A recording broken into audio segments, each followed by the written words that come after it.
Juniperos. Un momento de compartir, aprender y disfrutar. Espera lo inesperado con la licenciada Susana Rasinski.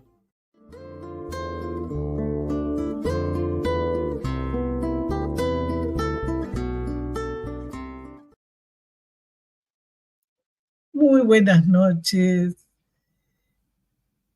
Hoy nos acompaña un amigo, un estudioso, y además no solamente del psicoanálisis, ¿no? Él es del sur de nuestro país y también le interesa todo lo que es tradicional, cultural, los ancestros. Y bueno, un poco veníamos hablando con Oscar Elvira, bienvenido.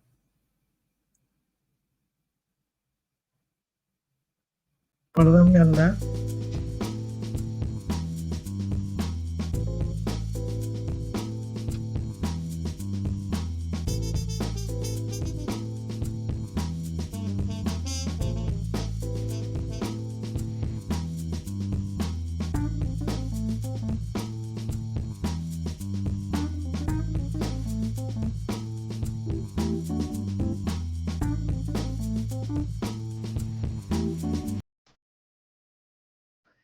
Bueno, decía que veníamos comentando un poco nuestras historias, que vos no solamente el psicoanálisis, ¿no?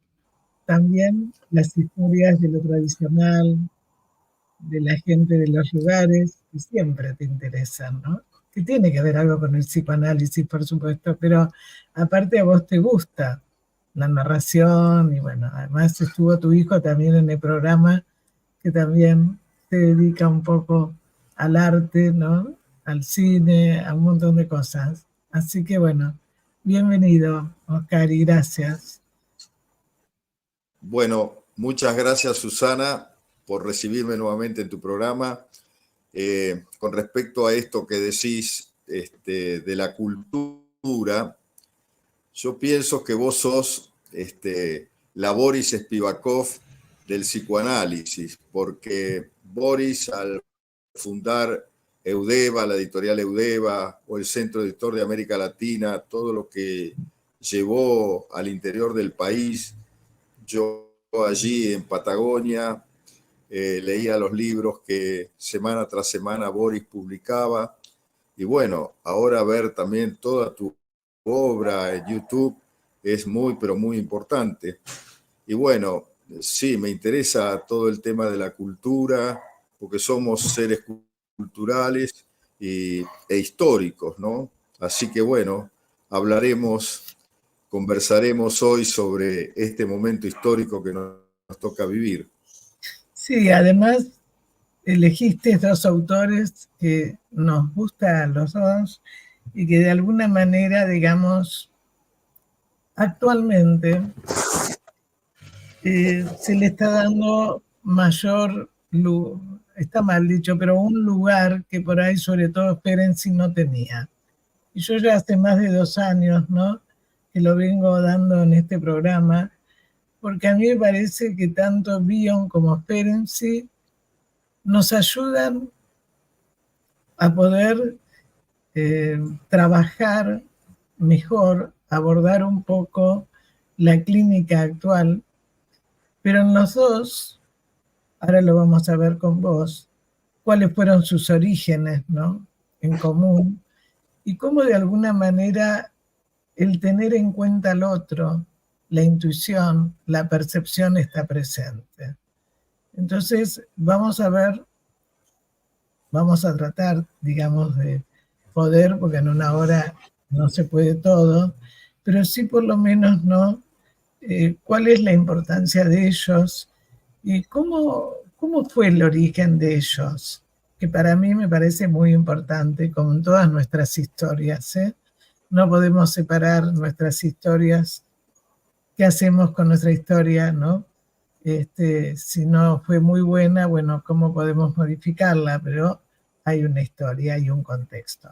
Y me parece importante, ¿no?, en Bion y en Ferenczi. Te escuchamos.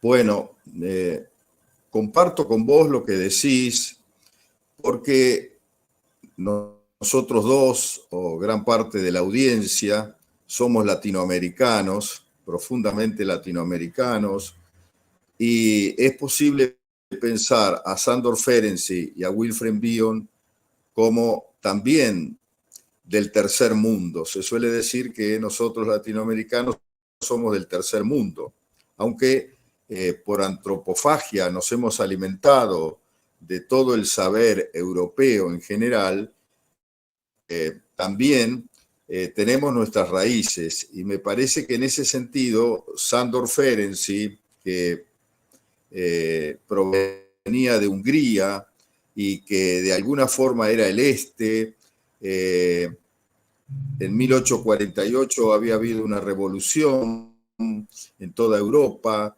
y Hungría luchó por su libertad frente al poder imperial, y su padre, que era un librero muy importante en Milkolsk, luchó desde ese lugar. Es decir, que Sándor Ferenczi, de alguna forma, en su ontogenia y en su filogenia, como él lo señala en Talassa, proviene y se alimentó de toda esa situación. Lo mismo pasó con Wilfred Bion. Bion había nacido en la India, en Mutra. Cuando estos días releía para tu programa, me fui a Mutra. ¿Dónde es Mutra? ¿No? Y Mutra está ubicada entre Nueva Delhi y Agra. Y yo con mi esposa viajamos a la India en un momento y pasamos por Mutra para ir a Agra. Y entonces, cuando llegamos a la India, una de las frases que utilizábamos era que se nos rompía la cabeza.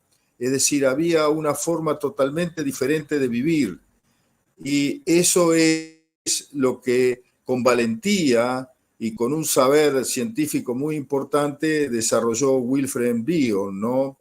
Que había nacido en la India Pero en aparte, fíjate 1895.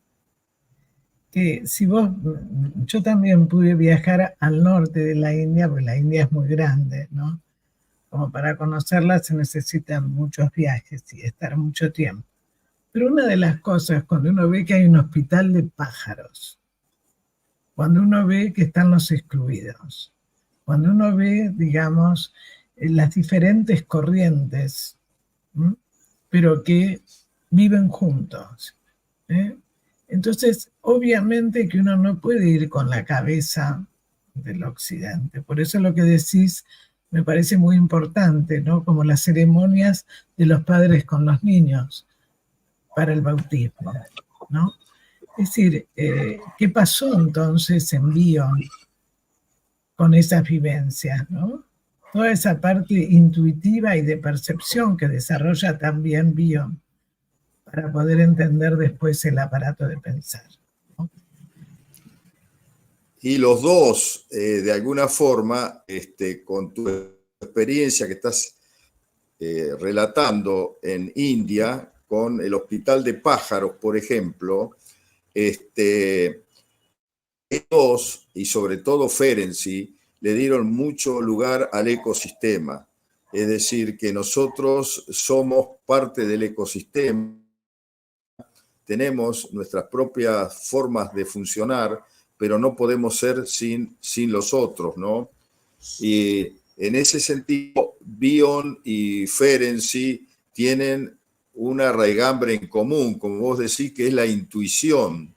Es decir, los dos pensaban que habría que darle lugar a la intuición, como diría Horacio Echegóyen, después en la interpretación uno la chequea, pero esa intuición nos pone en situación con otro ser humano frente a nosotros que nos va a transmitir algo y que nos va a despertar todo un mundo que tenemos nosotros, infrasensorial y ultrasensorial, como dirían Bion y Ferenczi, ¿no? Y si le damos lugar a eso, entramos en una visión de una riqueza muy, muy interesante, entre un ser humano y otro humano, ¿no?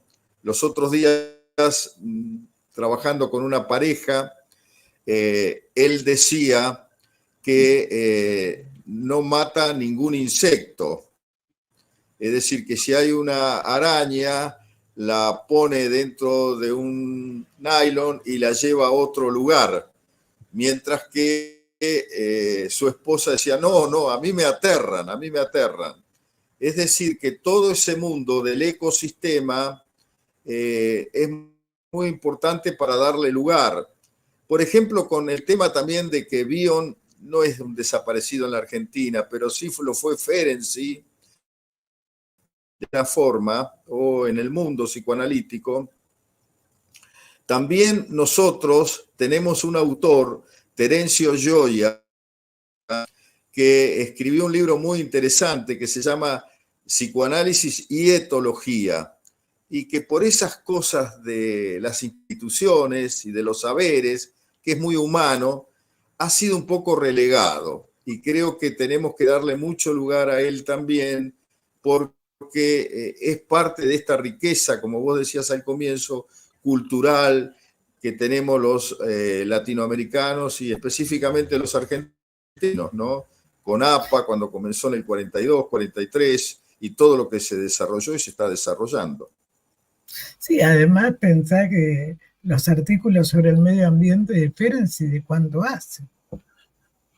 Estamos hablando de 1928, 1936, ¿no?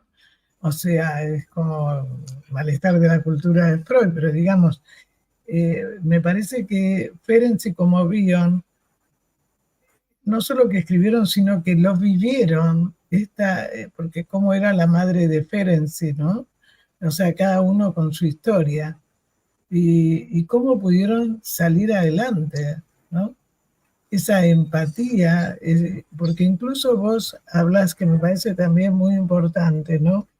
¿Cuáles fueron los efectos y consecuencias de sus analistas en su obra? ¿No? ¿Qué le dijo Bion a Melanie Klein en su última sesión? ¿No? O sea, ¿qué es el psicoanálisis? ¿No?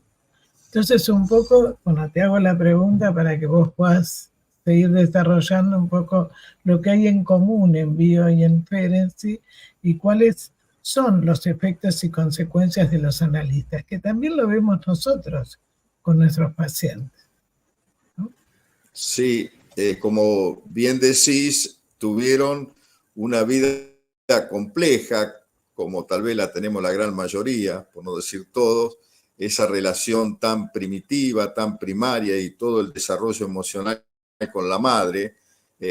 Bion decía que su madre era hindú, ¿no? Y que era más fría que una catedral, ¿no? Y Ferenczi había tenido una madre...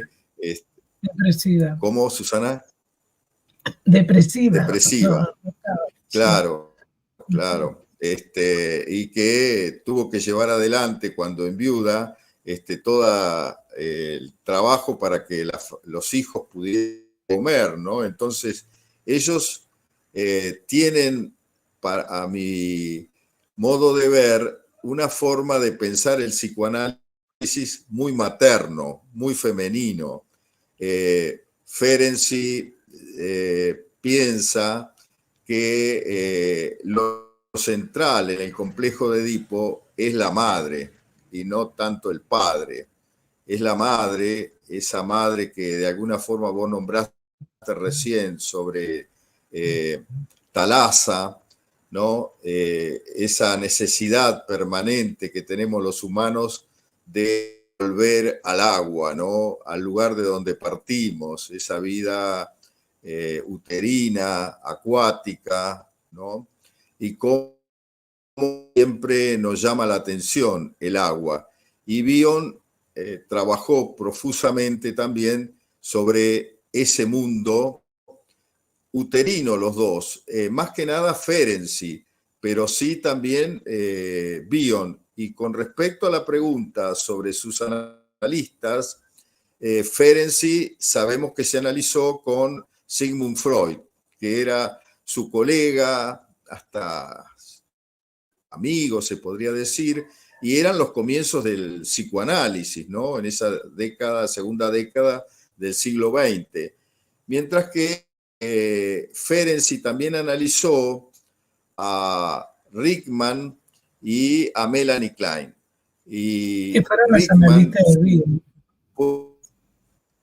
Claro, Rickman es el primer analista de Bion, el que lo lleva a todo el mundo social y que de alguna forma Ferenczi también se los había transmitido, y encuentra el mundo profundo del interior como lo analizó Klein, ¿no? Que llegó el mundo infantil a esos primeros 6 meses de vida, y Ferenczi también estuvo dentro de la mente de Klein. Es decir, que los dos tuvieron un diálogo, a pesar de las diferencias de cierta edad que tenían, de compartir todo un movimiento psicoanalítico muy, pero muy importante. Eso llevó también, a mi entender, a que Bion viniera a la Argentina y dejó huellas profundas, como también en Brasil, con sus viajes a San Pablo, por ejemplo, o al norte de América, a Estados Unidos, con Ferenczi fue con, bueno, estaba hablando de Bion. Bion también tuvo mucho que ver con conferencias que dio en Nueva York, y también Ferenczi tuvo que ver mucho con América porque son los que traen la peste, como bien sabemos, en 1909, cuando viajan a dar las conferencias. Freud va a dar sus conferencias en Estados Unidos. Es decir, que nos hemos nutrido muchísimo de estos dos autores y de sus analistas, que le transmitieron muchas cosas, como nos transmiten nuestros analistas a nosotros, y los tenemos dentro de nosotros. Y bueno, pero ahora estamos también en un momento muy importante de la humanidad, y creo que estamos, como vos decís, rescatando a Ferenczi, ¿no? Que tempranamente en APA se publicaron trabajos de Ferenczi. La revista de APA publica tempranamente, en los 50, trabajos de Ferenczi. Y Ángel Garma lo rescata, que una colega le dice, Ferenczi dice que los sueños sirven para elaborar traumas.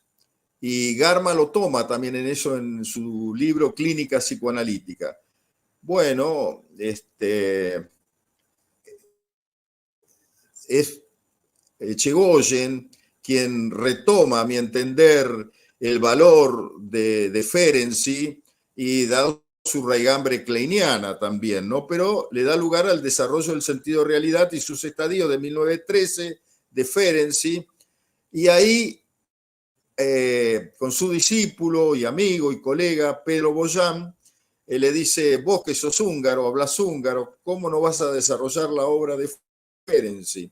Y bueno, ahí está Pedro Bojan con su gesta, que realiza el conocimiento, lleva adelante el conocimiento de Ferenczi, y en 2009 todo un grupo de gente lo acompañamos, como es Marcos Tabasnik, Mabel Cambero, y allí se formó la ASAFER, la Asociación Sándor Ferenczi, que llevó a traer el Congreso aquí a la Argentina, y Hugo Gondar dice que fue el mejor Congreso Ferenczi que se dio, que fue la 7ª jornada.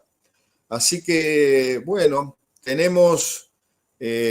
nos hemos nutrido mucho de Bion y de Ferenczi. Bion ha sido central también en la Argentina, vos lo sabés bien, compartimos las instituciones, el valor de la obra de Bion, que la está llevando ahora a cabo Hilda Katz en plena pandemia. Trabajó... Hilda con Ricardo Rey, y después Granel también, ¿no? Julio Granel, que falleció, también, ¿no? Empezó con los seminarios, y Ricardo Rey y Hilda ya hace varios años que estamos en un grupo de investigación. Y sí, yo creo que, digamos, cuando la gente lo va descubriendo a estos autores, porque me lo dicen, nosotros no sabíamos de ellos. Incluso hoy en día muchos psicólogos no conocen a Blecher, no conocen a Enrique Pichon Rivière, es decir, Armina Berasturi, digamos, ¿no? Como que en muchas facultades hay profesores que han escrito algún libro y les dan ese libro nada más. No, digamos, como estudiábamos nosotros, que eran muchos autores. Y después cada uno fuimos haciendo lo que nos salía. Yo siempre digo, en mi época era muy fuerte Melanie Klein.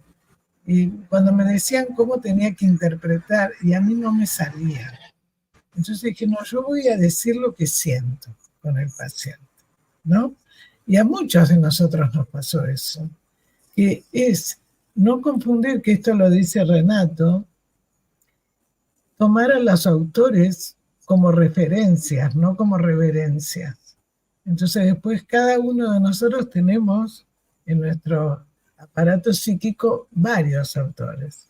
Pero estos autores en especial, yo creo que, vos dijiste también, ponen más a la mujer, diferenciándose de Freud, porque Freud también con su historia, con el tema del judaísmo también, qué lugar al hombre, ¿no? Con su padre.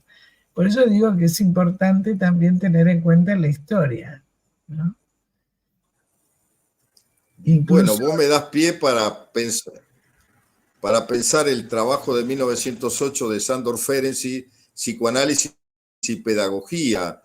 Él recién se había encontrado con Freud.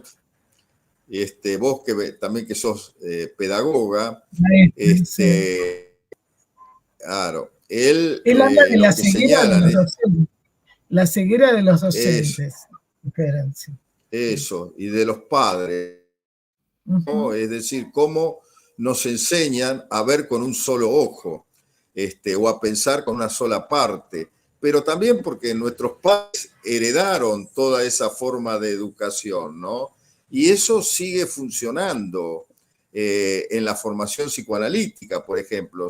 Si un profesor en la formación es kleiniano, y bueno, hay que pensar, interpretar fanáticamente como Klein, o freudiano, o lacaniano, lo que sea. Otra cosa es que me parece que hay una apertura, las generaciones piden ver y pensar en todos los autores y ellos van eligiendo, como elegiste vos también, vos decías, ¿por qué yo tengo que interpretar así?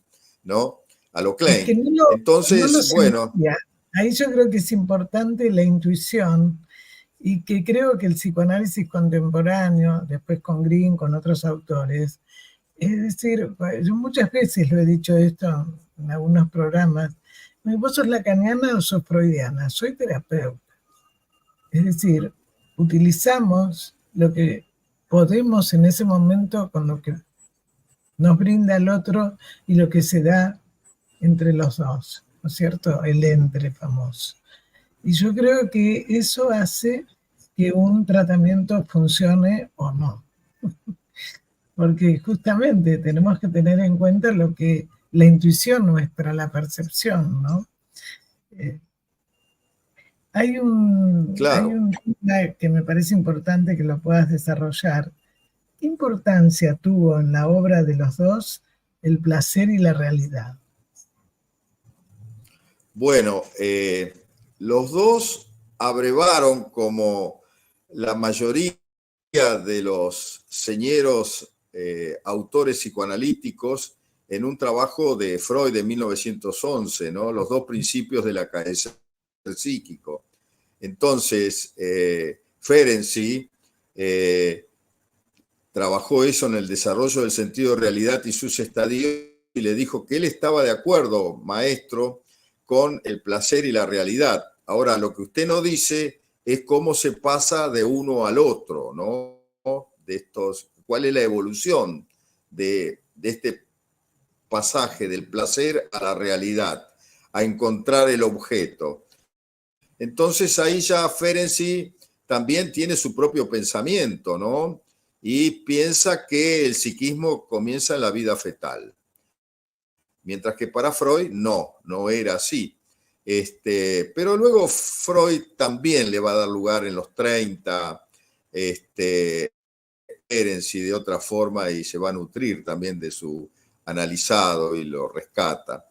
Y Ferenczi ahí habla de los dos principios del acaecer psíquico y cómo se pasa de la vida acuática, uterina, a el mundo aeróbico y a la necesidad de hallar un objeto, ¿no?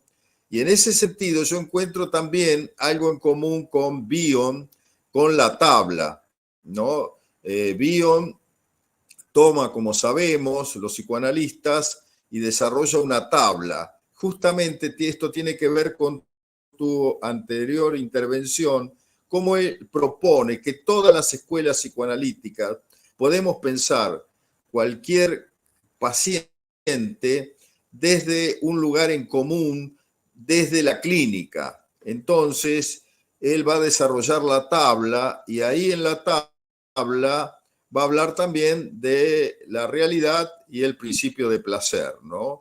Y lo desarrolla profusamente.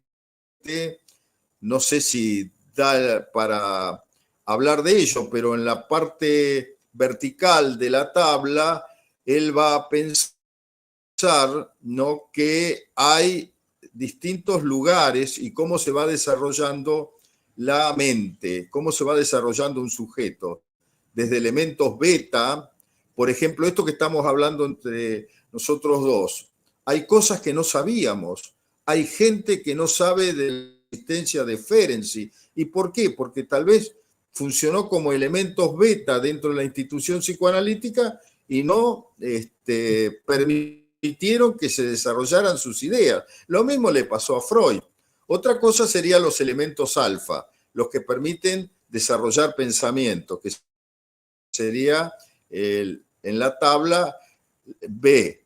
Y luego están los sueños, los mitos, que él piensa también que hay que desarrollarlos, pensarlos, y luego vendría el tema de la preconcepción. Es decir, yo tengo una preconcepción sobre algo y lo voy a poner en práctica, a ver si es así o no. Puede venir una concepción, un concepto, por ejemplo, transferencia, introyección, y así sucesivamente. Y en la parte horizontal, él va a desarrollar toda una serie de puntos que tienen que ver con hipótesis definitorias, por ejemplo. Bueno, esto es así, cuando el paciente, vos que te interesa la psicosomática, cuando el paciente viene y dice, yo soy ulceroso, eso es una hipótesis definitoria, y no es así. Es más que un ulceroso. Habrá que ver cómo se desarrolló en su historia, ¿no? Luego va a hablar de la resistencia, Ferenczi, luego va a hablar de la notación, que uno va tomando notas sobre todo lo que va pasando, le va prestando atención al paciente, lo va a indagar y va a poner algo en acción. Y lo que me interesa mucho de transmitir en este momento de la tabla es cuando él dice que hay N posibilidades. Es decir, ni Bion ni Ferenczi vivieron una pandemia como la que hemos vivido nosotros, por ejemplo, la humanidad toda. Entonces, me parece que es tiempo también de que nosotros, los psicoanalistas, desarrollemos toda esta rica experiencia que hemos tenido. Vos sabés que en APA se desarrollaron redes que nos llamaban por Zoom. Sí, vos tuviste, claro, lo mismo pasó en Abdeva. Sí, no, en las dos instituciones tuvimos un teléfono, yo misma atendí 50 pacientes, se atendieron casi 3.000 personas. Y fue muy interesante cómo la escucha, a veces una vez, a veces 2 veces, a veces 3 y 4 veces, desde cualquier punto del país, incluso de Latinoamérica, desde una enfermera en estado de pánico, un bombero, en fin, fue una experiencia riquísima para muchos de nosotros, ¿no? y donde de alguna manera, aparte de agradecernos, los cambios, yo incluso el caso de un nene que no comía, que en los libros que vos nombraste de Hilda, yo lo puse porque hay uno de los primeros libros de la serie de libros que publicó Hilda, que estuvimos más de 80 personas de distintos lugares. Yo puse este caso que era un chico que no comía y de alguna manera, como a través de entrevistas, ¿no? Aparecía la abuela, la mamá, en fin, una serie de cosas que eran inesperadas, sin embargo se pudo lograr. Y creo que esto tiene que ver también como por ahí el poder escuchar al otro desde otro lugar. Y acá entran estos dos autores como otros, ¿no? Donde de alguna manera, Ferenczi ya en 1913, él habla, digamos, vos lo ponés en el escrito que hiciste para el Congreso de hace unos días, la omnipotencia alucinatoria, ¿no? Y la importancia de los gestos. O sea, todo el tema del cuerpo, que para mí es fundamental y que muchos colegas se habla teóricamente, pero el abordaje del cuerpo no. Y en todo esto entra toda la escuela francesa, ¿no? Pero es muy significativo que ya en 1913 Ferenczi habla, ¿no?, de la omnipotencia alucinatoria, de la cosa mágica del bebé y la omnipotencia de los gestos, ¿no? Cómo estos dos autores tienen en cuenta lo corporal, ¿no? Y fíjate también lo que vos decías también en una parte de tu artículo, las referencias orientales en los dos, ¿no? Es decir, estamos hablando de más de 100 años. Entonces, y lo que estás diciendo de la omnipotencia alucinatoria mágica, que es el segundo estadio que da Ferenczi en cuanto el bebé nace, sería para pensarlo desde los aspectos psicóticos que todos tenemos. Es decir, que ahí confluyen los dos y que en la omnipotencia también, que Ferenczi lo toma de Freud y su análisis con obsesivos, es decir, la omnipotencia de los pensamientos. Y luego él se va a dar cuenta que si el sujeto sigue evolucionando, va a ir, como vos decís, hacia los gestos mágicos. Mientras que vos hablabas, yo veía que decía así. Es decir, un gesto mágico, mi mamá, entrevistadora, está hablando y yo le digo que sí, que entiendo, ¿no?, lo que me está diciendo. El problema es, para Ferenczi, cuando esto no es digerido, no es contenido, diría Bion, en un continente mamá, y ahí pueden surgir las enfermedades llamadas psicosomáticas, que tienen toda una historia también. Y estos dos autores han desarrollado trabajos muy importantes para pensar la psicosomática también, ¿no? Bion, por ejemplo, hablaba de lo protomental, es decir, esa indiferenciación entre el cuerpo y la mente.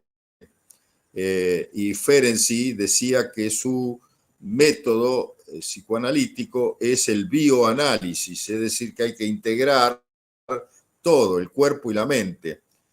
Bueno, quiero hacerle un homenaje también a cuando recién empecé a trabajar como psicólogo, a Carpinacci, que había escrito Jorge Carpinacci, que había escrito un trabajo muy importante sobre el cuerpo en la obra de Freud. Es también uno de los grandes psicoanalistas que deberíamos seguir repensando su obra, ¿no?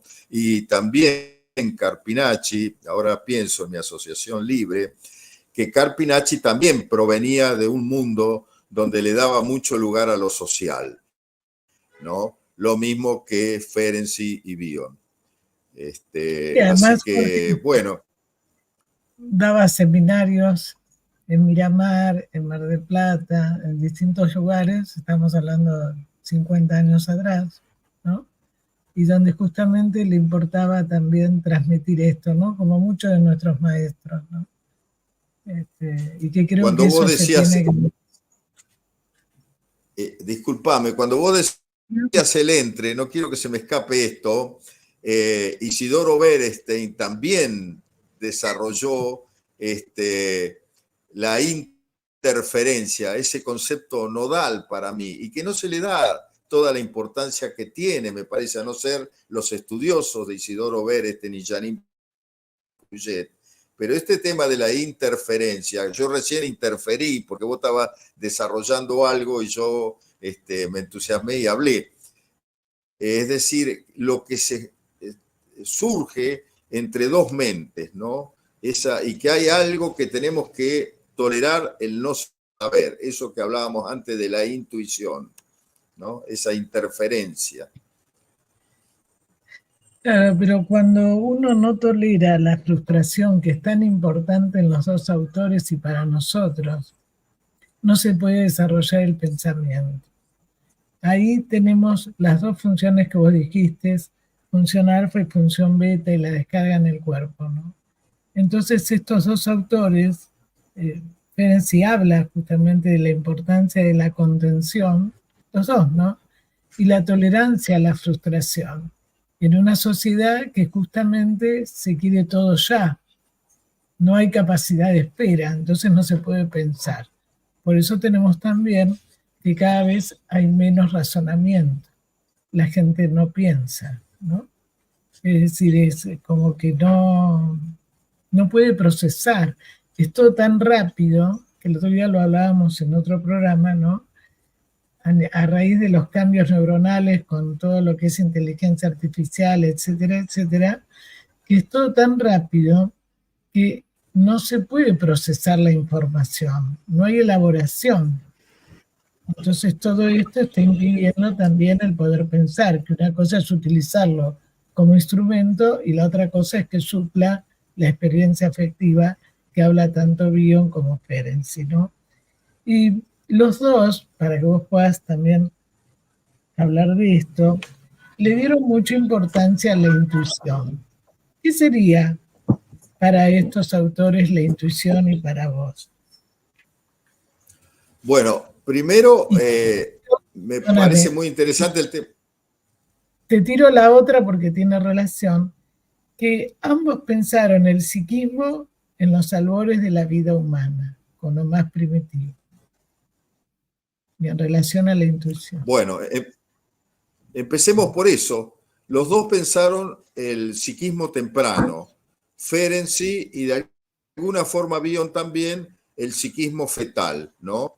Que se desarrolló también mucho en la Argentina, ¿no? El tema del psiquismo fetal vía Raskowski, pero que estaba pensándolo desde Ferenczi, aunque no lo citó Raskowski en su trabajo a Ferenczi, pero estaba ahí. Y los dos piensan este psiquismo temprano, que es el pasaje de un mundo acuático a un mundo aeróbico, un mundo traumático, y que Ferenczi le va a dar mucho lugar al tema del trauma temprano, ¿no? Es decir, que situaciones traumáticas tempranas que el paciente o la paciente lo aporta al análisis, ¿no? Habría dos momentos, decía Ferenczi, uno cuando ocurre el hecho traumático y el niño o la niña, porque ama mucho al sujeto que la o lo ha traumatizado, lo desmiente. Últimamente ha surgido una tercera forma de pensar el trauma temprano, donde se piensa que el analista debe trabajar el tema del trauma temprano, ¿no? Lo debe pensar, lo debe acompañar al paciente en este tema. Me habías hablado también de la... la importancia que es para ellos la intuición. Y para la vos, intuición y la frustración, ahí está. La intuición es, bueno, tolerar que desde dentro de nosotros surge algo surge algo que se lo vamos a transmitir al paciente. Lo vamos a pensar un momento y lo vamos a transmitir. Y le decimos que es una hipótesis, que él o ella verá si le parece o no. Y la mayoría de las veces nos encontramos con un mundo desconocido para ambos actores de un análisis, ¿no? Que aparece algo totalmente diferente a lo que se venía pensando. Y ese es el lugar para mí de la intuición. Y también lo que vos decís de la frustración. Si no toleramos la frustración, estamos en problemas. Es decir, que estamos en el mundo de la omnipotencia, ¿no? Y los analistas, como todas las disciplinas que piensan lo humano, nos encontramos con este tema de la inteligencia artificial, que para mí ya llegó para quedarse, nos guste o no nos guste. Nosotros estamos en esta reunión vía la inteligencia artificial, ¿no? Y también trabajamos con pacientes de distintos lugares del mundo. Puede estar en Asia, en Europa, en algún lugar de América y en Australia. Con ellos y trabajamos con ellos. Pero tenemos que tolerar la frustración, ¿no? Es decir, que no nos encontramos cómo nos formamos, es decir, en un ámbito donde en el aquí y ahora está el paciente de cuerpo y alma y el analista también. Y bueno, y hemos aprendido de eso, hemos tolerado esa frustración y hemos salido adelante y enriquecidos, me parece, porque también es la misma formación psicoanalítica. Hay psicoanalistas que se forman y que hablan desde distintos lugares de nuestro país. Pueden trabajar, pueden estudiar, y esto es una lucha que hay dentro de la Asociación Psicoanalítica Internacional, IPA, ¿no? Que les cuesta mucho aceptar, más que nada tal vez a los europeos, que se puede trabajar así. Y nosotros, los latinoamericanos, estamos profusamente y profundamente atravesados por esta experiencia que nos ha enriquecido muchísimo. Y como decíamos antes, las instituciones, cómo trabajamos durante la pandemia y ahora también cómo seguimos trabajando con el psicoanálisis a distancia, como uno de los pioneros que habló sobre este tema fue mi amigo Ricardo Carlino, ¿no? Con un libro que está publicado en español y en inglés. Así que bueno, seguimos aportando como... Lo que pasa es que así como le pasó a Ferenczi con Freud, ¿no? Que cuando iban caminando en Estados Unidos y Ferenczi lo ayudaba para ver cómo empezaban las conferencias, y después era como que, bueno, si yo tengo a alguien que piensa, es un enemigo, no que puedo seguir avanzando. Esto sigue pasando, ¿no? Donde de alguna manera, cuando la persona predomina el narcisismo, no deja que esté otro que a lo mejor puede aportar. Entonces, en este momento la tecnología ya está. El tema es que si nosotros lo desmentimos, vamos a estar atrapados con ellos y no vamos a... El tema es cómo lo incorporamos dentro de lo que podemos, ¿no? Y creo que esto también va cuando uno trabaja en lugares y en situaciones donde vos no tenés, yo siempre decía, ¿no? Yo di durante muchos años cursos para la provincia de Buenos Aires, para profesionales y docentes, y una vez en un lugar cerca de Necochea, Clarás, voy a una escuela y me dicen, bueno, pero acá lo único que hay, la gente vive de los pajaritos, caza pajaritos, ¿qué hacemos? Bueno, con eso trabajamos, a ver, ¿cómo hacemos? O un antropólogo con los que bajaban en La Rioja, ¿no es cierto?, de la montaña. Me dice, Susana, ¿qué hago con ellos? Porque lo único que hay es lana y cabra. Bueno, empecemos con eso. O sea, el tema es tener claro uno. ¿Cuál es el objetivo? Es lo mismo, yo no necesito el material de Piaget para trabajar, pueden ser las piedras, las hojas, lo que tenga la persona en ese lugar. Un señor que junta cartones también lo puede ayudar. Esto lo ves muchas veces en la India, en Indonesia, en estos lugares, donde está el hijo con el padre viendo cómo labra la tierra, cómo cosecha. Es esa relación, esa función alfa que vos hablabas. Entonces el tema es cuando la gente no está acostumbrada a eso y no sabe qué hacer cuando la situación es distinta. Y justamente si puede pensar, también dejar que el otro te traiga como. A veces un paciente viene con la guitarra, con un instrumento, y bueno, es la forma de él, ¿cómo? ¿No? Por eso me parece importante que puedas explicar un poco más qué es la intuición para estos autores y cómo para nosotros en nuestra vida también es importante, ¿no? Aparte de nuestro trabajo profesional. Y la intuición son los elementos alfa para Bion, ¿no? Que van a trabajar con la función alfa y con una preconcepción y va a dar una interpretación el analista, ¿no? Desde su intuición, que luego se puede tornar en un pensamiento y lo va a formular. Y bueno, el paciente, la paciente, repercutirá dentro de ella o él y será un elemento beta porque no lo puede pensar, por ejemplo, el tema de los pajaritos. Bueno, si alguien piensa que la dieta es solamente la pieza de, no sé, de la comida europea, o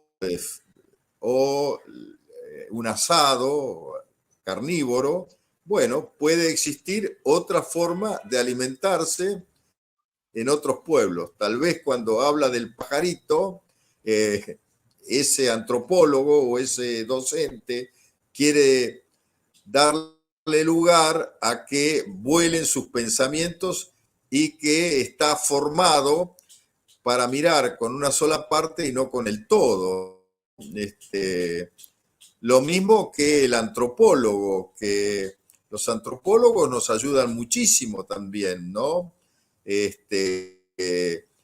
Con lo que ellos observan en el campo y nosotros también en el campo de investigación somos de alguna forma antropólogos mentales y bueno, vemos de dónde surge toda esa historia. Estamos ya tal vez finalizando el programa y caemos en la antropología. Y vos decías al comienzo, bueno, vos que sos patagónico, es decir que, bueno, de dónde venimos, de dónde nos situamos, y eso da una forma de cultura, de forma de pensar, y que Bion desde la India y Ferenczi desde el este, desde Hungría, enriquecieron mucho el psicoanálisis. Tal vez a veces hay resistencias omnipotentes para pensar que hay otras formas de pensar la mente humana que puede enriquecernos mucho, ¿no? Y eso sería, si lo toleramos, la omnipotencia condicional, diría Ferenczi, ya no es un narcisismo a ultranza, y uno se encuentra con la necesidad de hallar un objeto, un otro diferente a uno que nos va a enriquecer y que nos vamos a enriquecer juntos. No sé si te doy cuenta totalmente, veo que de la intención. Porque está bien, porque justamente vos hablabas de la omnipotencia. Cuando hay mucho desamparo, surge la omnipotencia porque la persona es la única forma de protegerse. El tema es cuando se queda en la omnipotencia. Entonces, cuando vos decías que por ahí nuevos autores, yo supongo que vos en el sur, como yo en Mar del Plata, costaba mucho, porque no había internet en esa época, conseguir un libro para estudiar. Entonces a nosotros nos traían los profesores y bueno, nos arreglábamos con eso. Por eso para mí sigue siendo muy importante la biblioteca, aunque ahora ya va poca gente a la biblioteca. Y bueno, y tenemos a través de internet también. Pero el tema es cómo igual buscábamos la forma de poder estudiar, de poder leer. Entonces el tema es que cuando tanto Ferenczi, obviamente en Hungría, esa Hungría de esa época, que cuando uno va a Hungría ahora sigue siendo muy pobre, con muchos problemas. Imaginémonos en esa época, y él con su madre, ¿no? Toda su historia, ¿cómo salió? ¿Cómo pudo? Entonces, claro, Freud había vivido otra situación a pesar de la guerra, a pesar de la muerte de familiares, de hijos, pero era otra situación, ¿no? Entonces creo que es importante cuando Freud lo escuchaba a él, porque él tenía una empatía mejor que Freud con la gente. ¿Pero por qué? Porque bueno, de trabajar con prostitutas, trabajar en las casas, o sea, obviamente también lo que él había pasado lo ayudaba a comprender cuando el otro necesitaba una mirada distinta. Por eso a mí me pareció tan importante que mucho hablara de los docentes, ¿no? ¿Qué significan los maestros para nosotros? Hoy en día que está tan en crisis la educación, ¿no? Y cómo de alguna manera quedan marcas. Yo me acuerdo hace muchos años, hay un niño en la calle, ¿no? El poema. Y que cuando nos dio Tejada una... Gómez, Tejada Sí, Gómez, sí, exactamente, Armando Tejada Gómez. exactamente. Yo tenía 17 años. Y obviamente que son cosas, no sé, que nos quedan, como cuando leíamos a Hermann Hesse a los 15 años, ¿no? Entonces, el tema es, ¿qué hacemos con todo eso? ¿Nos oponemos porque es diferente? ¿O eso que es diferente lo podemos incorporar y acrecentar nuestro conocimiento? Sumar el que es diferente no es un enemigo. Esto tiene que ver también con otro aporte de Bion, que es lo cuántico, ¿no? Es el movimiento. Los vértices como partes de un todo.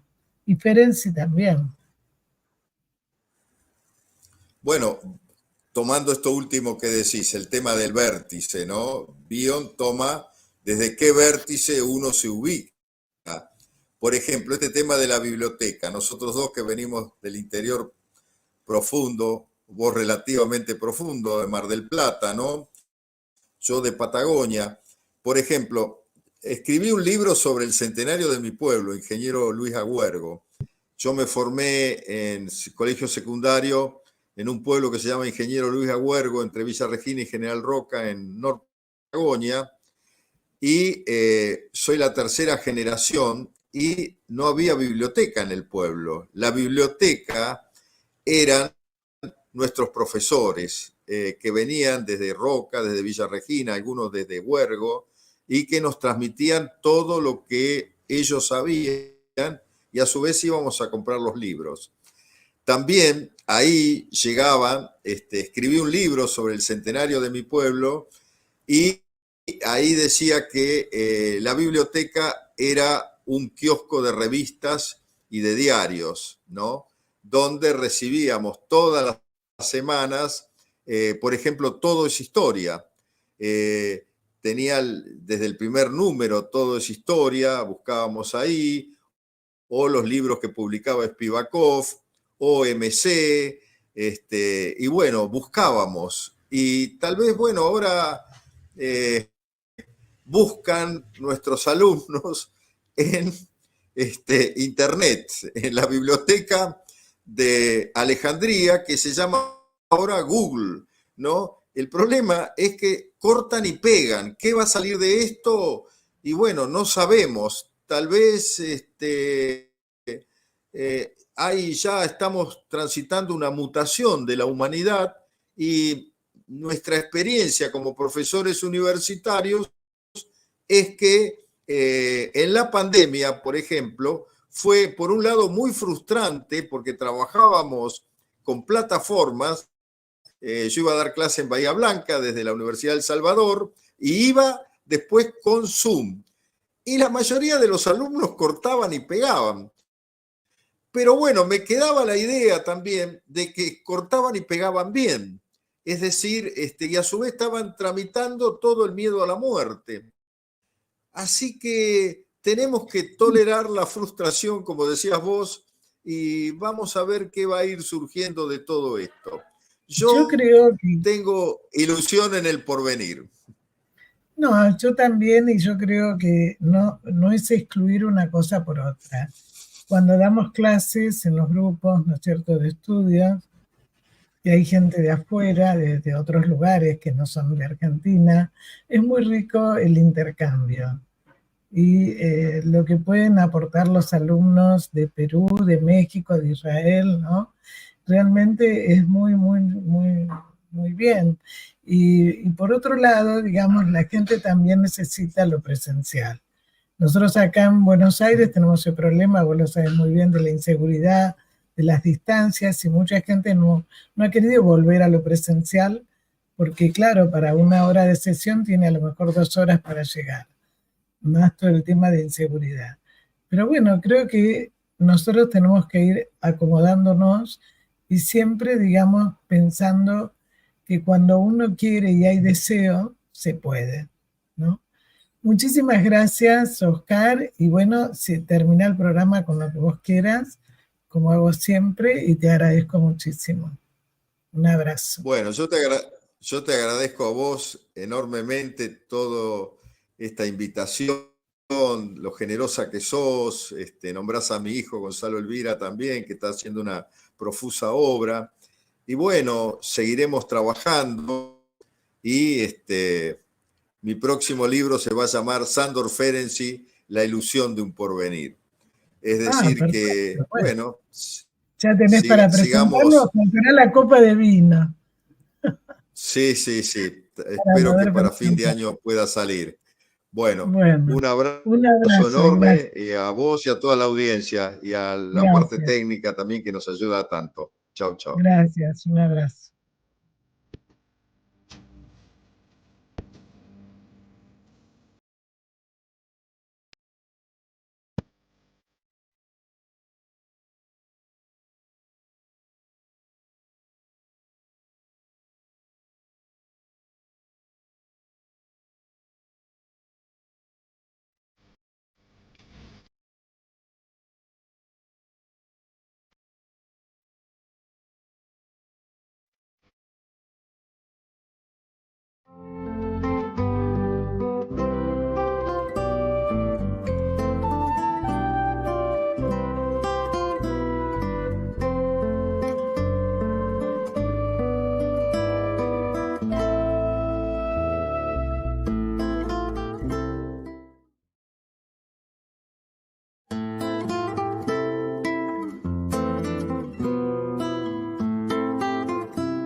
Sin peros.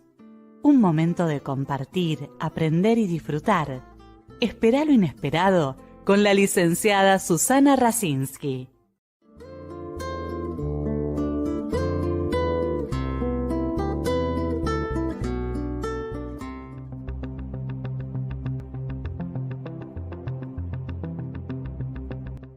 Tu presente está llamando a una respuesta. Saber escuchar es parte de nuestra misión. Cuando la innovación tecnológica avanza, nuestro objetivo es que sea amigable para usted. Si no tienes experiencia en hacer streaming, nosotros te damos el soporte para realizar tus programas en directo o grabado, propio canal de YouTube como también tus redes sociales. Además te diseñamos el reel y el flyer para la difusión de tu contenido y tener más seguidores. Usted puede tener su página web con sus redes sociales. Para realizar consultas o contratar el servicio, puedes llamarnos al móvil, Telegram, WhatsApp, al 54 911 70 58 05 86.